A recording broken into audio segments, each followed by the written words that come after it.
son sus hijos. Los más cercanos al primer mandatario están inmersos en una red de corrupción y de tráfico de influencias que demuestran que llegaron al poder solamente para enriquecerse. ¿Qué tal, mis queridos amigos? Y en esta ocasión les comparto esta tremenda y valiosa contramañanera de la senadora Kenia López Rabadán del PAN, quien exhibe toda esta mafia en el poder de López Obrador, este cártel de los López, sus hijos, su familia, todos, una mafia completita. Antes de continuar, ayúdame con un me gusta a este video para que esta información llegue a más mexicanos. Y como siempre, muy valiente, la patriota y valiente senadora del PAN, Kenia López Rabadán, quien sin pelos en la lengua exhibe toda la corruptela de López Obrador y sus parientes, quienes hoy saquean a México a diestra y siniestra, mexicanos. Y también habla sobre otros temas de lo que hoy sucede con este gobierno, que no es nada bueno. Por favor, quédate a ver completo esta contramañanera, es muy valiosa e importante. Vamos a verlo. Bienvenidas, bienvenidos a esta contramañanera. Si hay quienes han tirado una a una las palabras del discurso anticorrupción de López Obrador, son sus hijos. Los más cercanos al primer mandatario están inmersos en una red de corrupción y de tráfico de influencias que demuestran que llegaron al poder solamente para enriquecerse, por cierto, ilegalmente. Amigos y socios de los López Beltrán están haciéndose millonarios con el dinero de los mexicanos. Desfalcos, contratos a modo, desvío de recursos, nepotismo, abuso de poder, conflicto de intereses, son algunos de los delitos que abundan en esta administración y que son solapados por el presidente López Obrador. Que el titular del Ejecutivo Federal diga públicamente que los 100 millones de pesos que les han dado mediante contratos a los amigos de su hijo Andrés no son nada, es la muestra más clara que encubre López Obrador esta corrupción y que claramente en esta corrupción está sumergida su propia familia. De verdad que López Obrador ya perdió el piso. Decir que 100 millones de pesos no son nada es no entender a México y a los mexicanos. Más del 99% de los mexicanos nunca vamos a tener 100 millones de pesos. Es más, yo creo que López Obrador ya perdió el piso porque claramente debería saber que 100 millones de pesos es una cantidad altísima de dinero.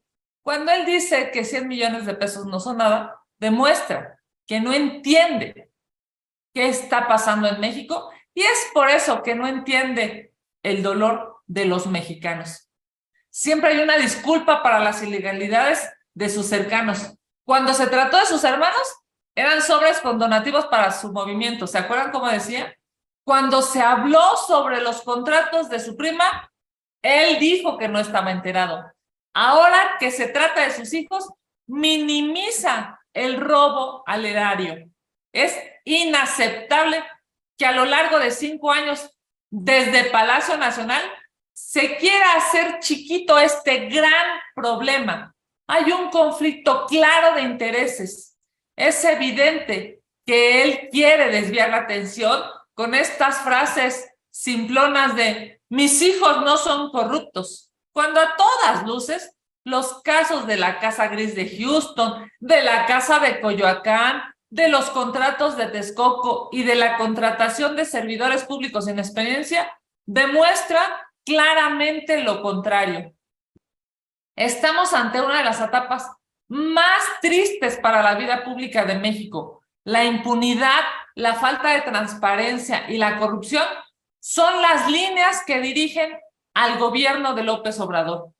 Ahora queda al descubierto por qué en su mundo ideal, pues el INAI no debería existir.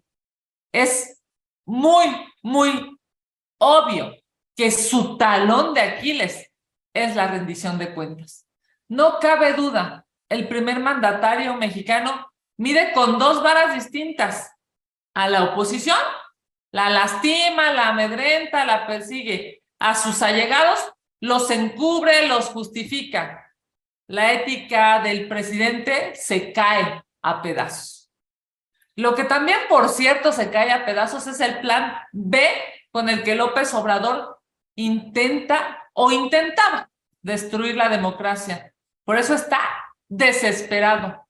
El comunicado que la Consejería Jurídica publicó es el claro ejemplo de la obsesión presidencial por concentrar todo el poder y, sobre todo, demuestra desconocimiento sobre la necesidad de preservar el poder trifurcado en 3 lugares: ejecutivo, legislativo y judicial. Claramente ese comunicado violenta ese contrapeso que debe exigir.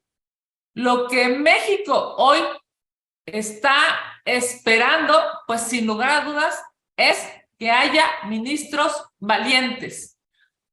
Como todos sabemos, hoy se discutirá en la Corte el control constitucional y uno de los, digamos, de las definiciones más complejas en este país.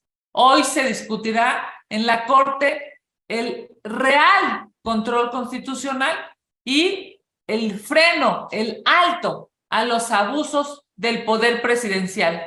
Se necesitan ministros valientes como Alberto Pérez Dayán, quien mediante un análisis meticuloso plantea invalidar la primera parte del Plan B. No se hicieron consultas libres e informadas a las comunidades indígenas ni a las personas con discapacidad, a las que claramente les afecta esta reforma. Y no lo hicieron los ilegales legisladores del régimen, pues porque López Obrador y Morena han utilizado al poder legislativo como una oficialía de partes. No cumplen con las formalidades del proceso parlamentario y no se escucha al pueblo de México, sino pues solamente levantan la mano los legisladores de Morena y sus aliados para aprobar las aberraciones que envían desde el Palacio Nacional. El Plan B es el claro ejemplo de que, con tal de complacer los caprichos del presidente, los legisladores del régimen se ponen de rodillas y obedecen ciegamente. Es innegable que la Corte ha hecho un trabajo excepcional con el proyecto que se discutirá el día de hoy. Ya basta que se amedrente a los ministros desde Palacio Nacional. Su tarea es preservar la legalidad y la Constitución, no cumplir con las necedades que solo dañan a México. Hoy el presidente se puso muy sacalepunta diciéndole a Santiago Krill que es con el pueblo.